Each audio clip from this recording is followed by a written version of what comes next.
Le Seigneur soit avec vous. Évangile de Jésus-Christ selon saint Matthieu. Jésus disait à ses disciples, « Nul ne peut servir deux maîtres. Ou bien il haïra l'un et aimera l'autre, ou bien il s'attachera à l'un et méprisera l'autre. Vous ne pouvez pas servir à la fois Dieu et l'argent. C'est pourquoi je vous dis, ne vous souciez pas pour votre vie de ce que vous mangerez, ni pour votre corps, de quoi vous le vêtirez. La vie ne vaut-elle pas plus que la nourriture et le corps plus que les vêtements?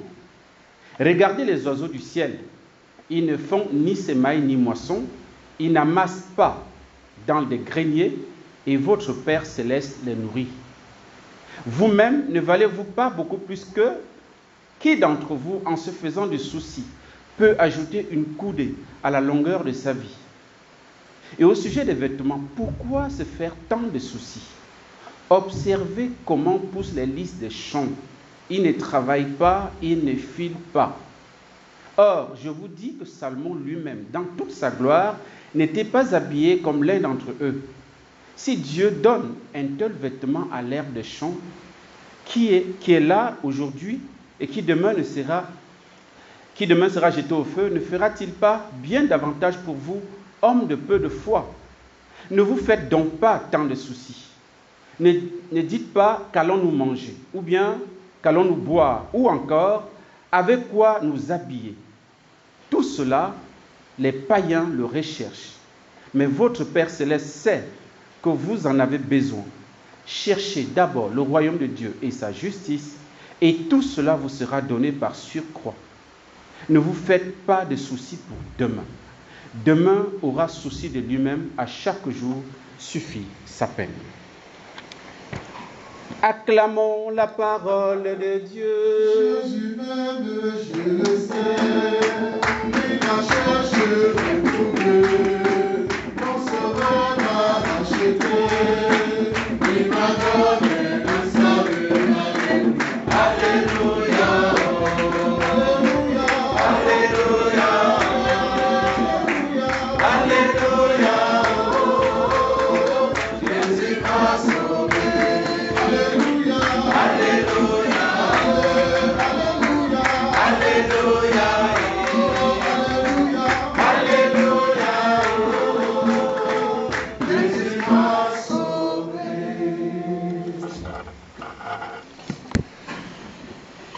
Notre-Dame la Providence, priez. Notre-Dame la Providence, Notre-Dame la Providence.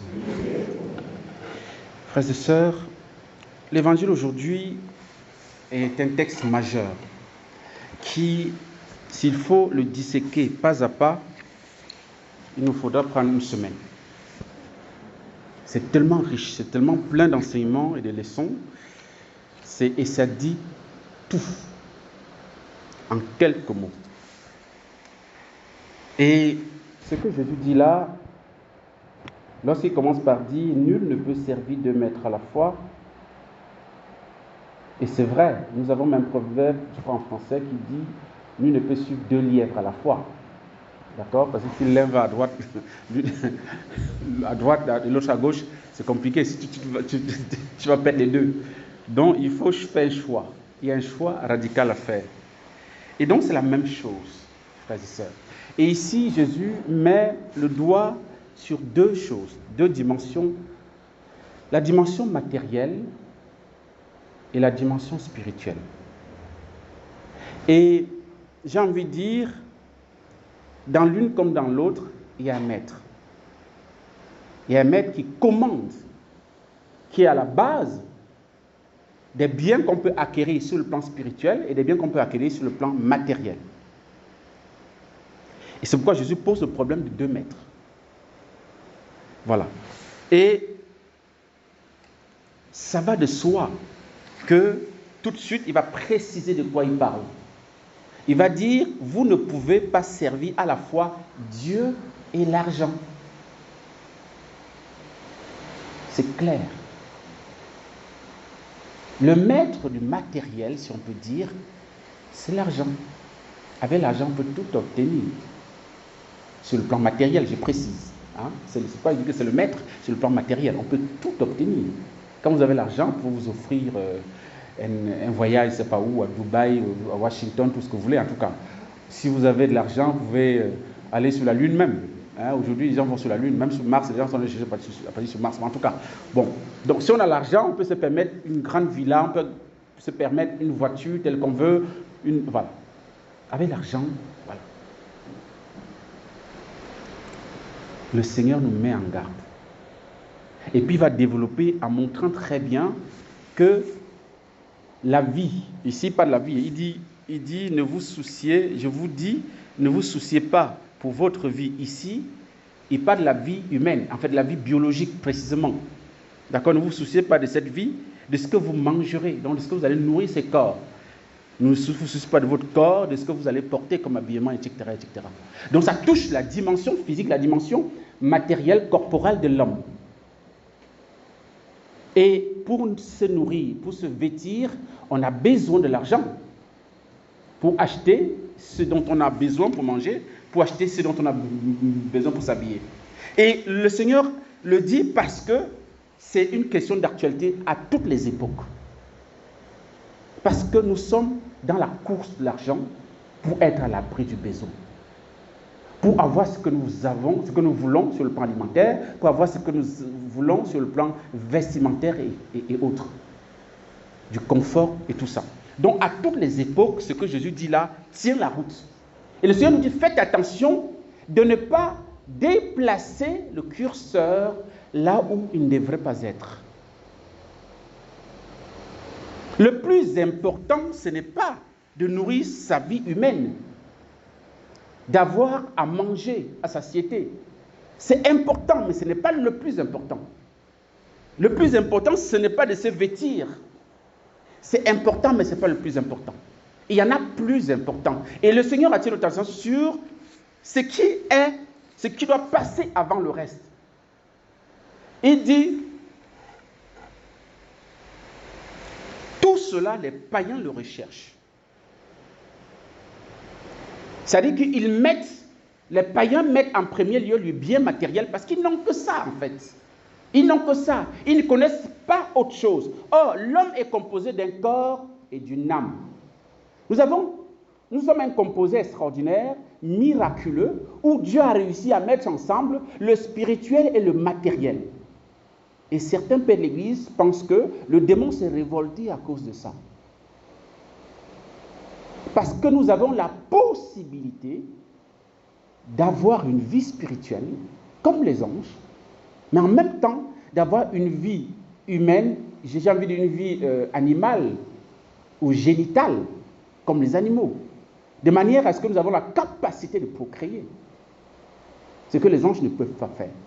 Et donc, le Seigneur dit, entre les deux dimensions, il y a une hiérarchie, frères et sœurs.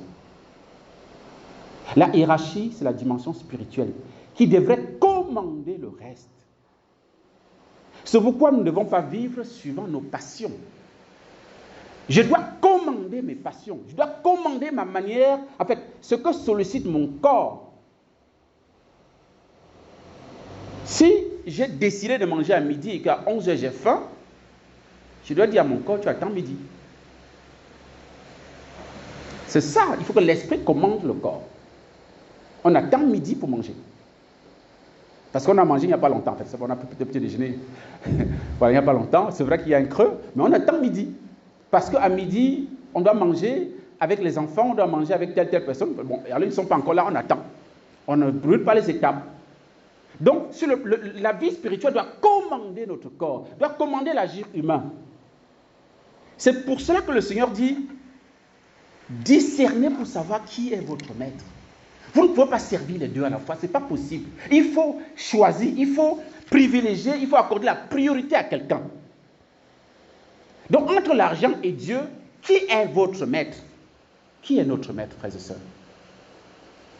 Et le Seigneur dit, en termes de nourriture, de boissons, d'habillement, les païens recherchent cela. Mais vous, Mais votre Père Céleste sait que vous en avez besoin. Mais tout ce qu'il attend de vous, c'est d'abord que vous cherchiez d'abord le royaume de Dieu et sa justice. Et il vous promet qu'il vous donnera habillement, nourriture et tout le reste par surcroît, en bonus, en conséquence. Ce n'est pas premier, frères et sœurs, avoir une belle voiture, avoir un bon emploi, un bon travail, avoir je ne sais pas quoi, une belle maison, une belle voiture et tout ça. Ce n'est pas premier, ce n'est pas le plus important. Même manger, ce n'est pas le plus important. Non. Le plus important, est-ce que là où je suis en communion avec Dieu? Est-ce que je suis en phase avec la volonté? Est-ce que je cherche le royaume de Dieu? Est-ce que je suis dans le royaume de Dieu ou je suis en dehors? Est-ce que je suis ajusté à la volonté de Dieu? Ça, chercher le royaume de Dieu et sa justice, nous ajuster à sa volonté. Est-ce que je suis ajusté à la volonté de Dieu? Oui ou non? Ça doit nous ténailler. Le souci qui doit habiter nos cœurs, de nuit comme de jour, c'est est-ce que je suis dans le royaume de Dieu ou bien je suis en dehors? Ce n'est pas est-ce que j'ai mangé la tchéquée, c'est pas quoi, avec quoi encore. Ce n'est pas ça qui doit nous intéresser en premier. C'est secondaire. Nous devons relativiser tout ce qui touche la dimension matérielle. Parce que Dieu dit, je m'en occupe. Si et seulement si tu choisis de demeurer avec moi dans mon royaume, si tu choisis d'ajuster ta vie tout le jour, au quotidien, à ma volonté. Je te promets de te donner ce dont tu as besoin. Et même au-delà, il nous dépasse toujours. En termes de bénédiction, Dieu nous dépassera toujours. Mais il faut que nous apprenions à lui faire confiance, frères et sœurs. Et je vais ouvrir une brèche, parce que, j'en parlais la dernière fois, je reviens. Parfois, aujourd'hui, on fait des avortements pour des raisons matérielles. Je n'ai rien, je ne travaille pas, je vais m'occuper de l'enfant avec quoi? Ou bien peut-être le père de l'enfant, lui, il a disparu. Je suis seul. Les parents ne vont pas s'en occuper. Ils vont peut-être me chasser et tout ça. Oui, même s'ils vont te chasser. Même s'il n'a rien, même s'il n'a aucun avenir. Cet enfant qui est en toi est une créature de Dieu. Et par conséquent, il passe avant le matériel. Avant une perspective de matériel, qui est l'argent ou pas, qui est machin, j'ai envie de dire, on s'en fout. Le plus important, Dieu a créé cette vie en moi. S'il a créé cette vie, cet enfant lui appartient d'abord. Et il s'en occupera. Amen. Même chose aussi dans les foyers. On trouve dans les foyers, peut-être on a 5 enfants, on a 6, on a 7, et on pense s'arrêter là. Parce que les moyens sont compliqués, on n'arrive pas à joindre les deux bouts, et puis il y a un 7e enfant qui arrive. Qu'est-ce qu'on fait? On a la peine à scolariser les autres qui sont déjà là. Le 7e arrive, on fait quoi? Frères et sœurs, c'est une vie, c'est une créature de Dieu. C'est un envoyé de Dieu. Tu fais quoi?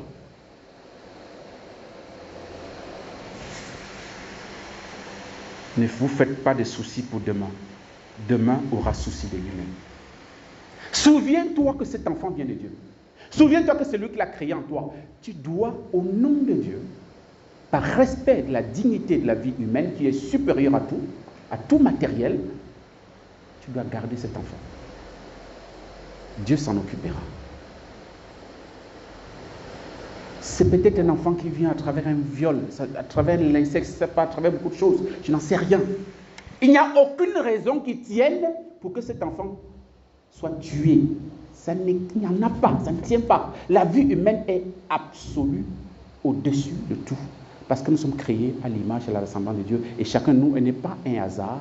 On est le fruit de la pensée, du vouloir et de la volonté de Dieu. Frères et sœurs, c'est pour qu'on comprenne bien que le matériel n'est pas au-dessus de Dieu. C'est Dieu qui a la richesse du ciel et de la terre. C'est lui qui a ça. C'est lui qui a créé cette vie en toi. Donc c'est lui qui s'en occupera. Tu vas certainement en baver, c'est clair. C'est normal que tu en souffres un peu, puisque tu as été imprudente. Mais Dieu s'occupe de son enfant, y compris de toi, puisque tu fais partie de son enfant. C'est la même chose aussi sur le plan financier, puisqu'il est question d'argent. Excusez-moi, ça fait un certain temps là, je parle trop d'argent. Mais c'est vrai, mais ce sont les textes qui me prennent le flanc. Hein. Moi, je ne force pas le texte. Hein. Hein, vous ne devez pas servir deux maîtres. C'est Jésus qui dit, Dieu est l'argent. Non, on ne va pas passer à côté. On est d'accord? Saint Paul dit très bien dans 1 Timothée 6, verset 10, que l'amour, en fait, l'amour de l'argent est la racine de tous les maux.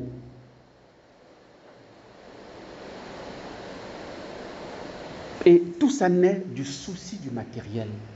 Seigneur, je veux faire comment pour aller à l'école? Seigneur, je veux faire comment pour joindre debout la fin du mois? Seigneur, je veux faire comment pour avoir un terrain? Je veux faire comment pour construire? Je veux faire comment pour avoir un travail? On est toujours, c'est-à-dire que les soucis sont devenus, je ne sais pas, notre Dieu, quoi. C'est venu, on est tellement fidèle aux soucis que, non, c'est-à-dire pas une seconde sans nous soucier. Et du coup, c'est quoi le problème? C'est le manque d'argent qui engendre ça, justement. Parce qu'on a le cœur tellement sur l'argent que, voilà, on est là en train de, comment on va faire?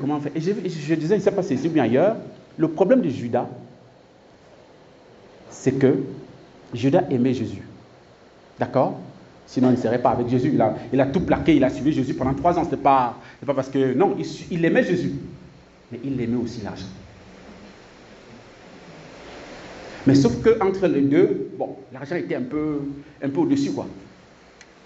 Et c'est un peu ce que nous sommes des Judas. On ne se rend même pas compte, nous sommes des Judas. Tellement on est accaparé au bien, on veut être à l'abri du bien, qu'on oublie que mais on a un Dieu qui est notre Père. Non, c'est l'argent qui nous intéresse pas. Non, si j'avais un compte en banque bien fourni là, ah non, quand même, voilà, j'allais dormir en paix. Les amis, vous n'avez rien compris. Donc, c'est-à-dire que votre confiance est dans l'argent, justement. Et ce que Jésus dit, tu peux servir deux maîtres, ce n'est pas possible. Tu vas t'attacher à l'un au mépris de l'autre. Ce n'est pas possible autrement. Le Seigneur, parfois, nous permet de passer dans les difficultés, dans le moment des déserts, parce qu'il veut vérifier la qualité de notre confiance en lui. Il veut vérifier la qualité de notre attachement à lui. Est-ce que nous attachons au matériel? Quand nous sommes à l'abri du besoin, c'est là où on prie très fort, on est très joyeux, on va à l'église très bien, on est vaillant, on est joyeux. Mais quand on n'a rien, on sourit un peu moins. On est un peu moins joyeux, on est un peu moins engagé, on est un peu là tristéneux, machin. On a le visage des gens qui vont à l'enterrement. Non, frères et sœurs. Non, frères et sœurs, l'argent, c'est l'argent de Dieu. Et je le disais, je le répète pour ceux qui sont là, qui n'ont pas entendu ce que j'avais dit la dernière fois. Je disais notamment par rapport à la dîme. La dîme est le droit de propriété du bon Dieu. C'est-à-dire, si vous ne payez pas la dîme, vous volez au bon Dieu. Vous devez le savoir. Si vous ne payez pas la dîme, vous volez au bon Dieu. Et lorsque vous payez la dîme, vous consacrez tous vos biens au Seigneur. C'est ce que ça veut dire payer sa dîme. Ça veut dire que Seigneur, ce que j'ai ne m'appartient pas, tout ça, ça t'appartient. Tu gères ça comme bon te semble. Et vous allez vous rendre compte que la gestion de vos biens va changer dès lors que vous êtes fidèle à payer la dîme.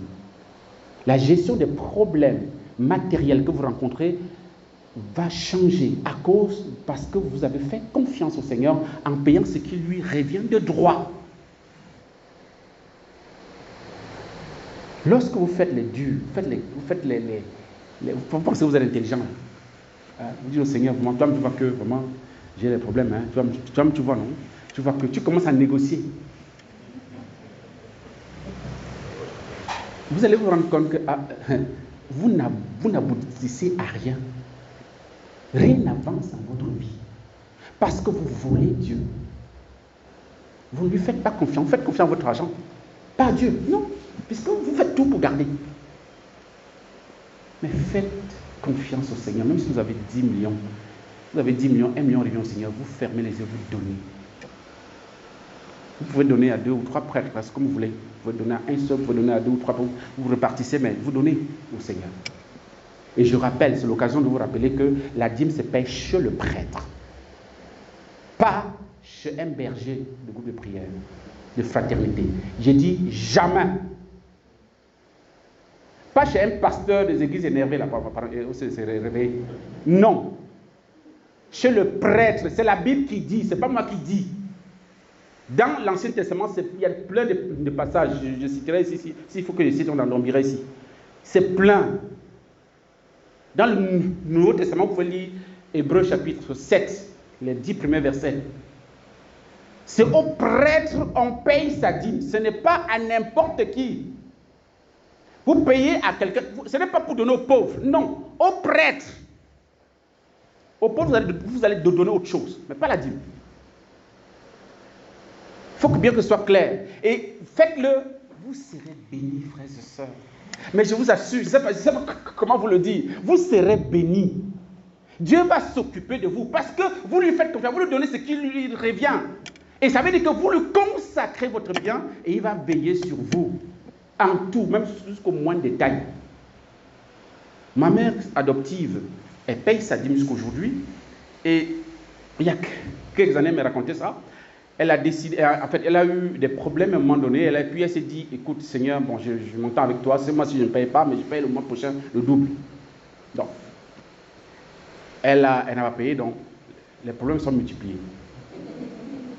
Donc, le mois prochain arrive, donc, comme elle doit payer double, les problèmes s'étaient multipliés qu'elle ne pouvait plus. Elle a dit, mon Seigneur, le mois suivant. Le troisième mois, les problèmes encore ont augmenté. Elle a compris le message. Elle a fermé les yeux, elle a serré son cœur, elle a payé les 3 mois de dîme au Seigneur. Et du jour au lendemain, les choses sont décantées. Se sont décantées. Elle a eu la leçon de sa vie. Elle a dit, c'est terminé, plus de dette avec le Seigneur. C'est dès que, et par rapport à dès que, frères et sœurs, quand vous avez votre salaire, quand vous avez votre virement, je ne sais pas comment vous touchez votre argent, en tout cas, débrouillez-vous. Premier servi, c'est le Seigneur. Ce n'est pas d'abord je paye le loyer, je paye l'alimentation. Non. Ce n'est pas je fais l'enveloppe, je mets à côté. Non. Tu mets dans l'enveloppe, tu vas donner au prêtre. Si tu donnes la même propre, bien sûr, tu fais pas virement, je ne sais pas comment tu fais. Voilà. Tu donnes, tu sers d'abord le Seigneur. Et après, tu penses à toi. Vous verrez comment il sera fidèle dans votre vie. Demandons cette grâce à la Vierge Marie qui est notre Dame de la Providence. Pardonnez-moi si j'ai été long, hein. Mais bon, c'est pour votre bien, c'est pour vous aider, vous donner la lumière, voilà, pour que le Seigneur vous bénisse davantage et vous aide à grandir dans la sainteté. Amen.